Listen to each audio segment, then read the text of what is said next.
Pope Francis and President Obama met today for the first time in the Apostolic Palace at the Vatican, and they had a private discussion for an extraordinarily long 50 minutes.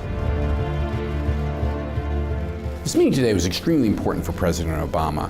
He hasn't been doing well in the polls in the United States, and for the last couple of years he's been involved in a very acrimonious dispute with the Catholic bishops over the contraception mandate. And so this was an opportunity for him to first get close to the most popular leader on the planet by far, Pope Francis, and also to show his affinity to the Catholic Church, especially on the issues of social teaching. He said he's an admirer of Pope Francis. He told him that today, and he's quoted from his apostolic exhortation, Evangelii Gaudium, on the question of economic inequality and social justice.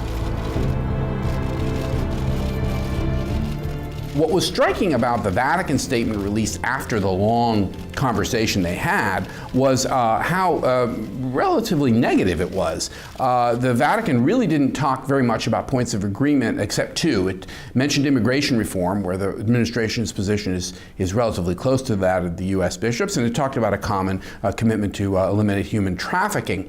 But otherwise, it was a list of areas of disagreement. Religious liberty, which is a reference to the contraception mandate, and also conscientious objection was as well. Talked about the right to life, and we know that the Church and the Obama administration disagree about a lot of issues of medical ethics, abortion, and embryonic stem cell research.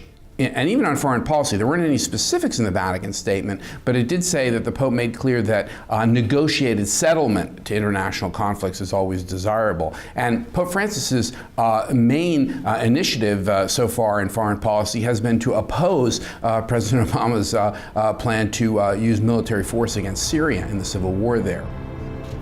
What this shows is that the Holy See is fully behind the U.S. bishops on the question of the contraception mandate and on their continuing defense of life issues, that it also endorses collaboration where that's possible, for example, on immigration reform. But it shows the Obama administration and the American public that the Church isn't divided on these issues, but that in fact the Pope and the U.S. bishops stand shoulder to shoulder. Thank you. Thank you. Pray for me, please. Grazie Santo Padre, grazie mille. Io voglio fare, I will pray for you.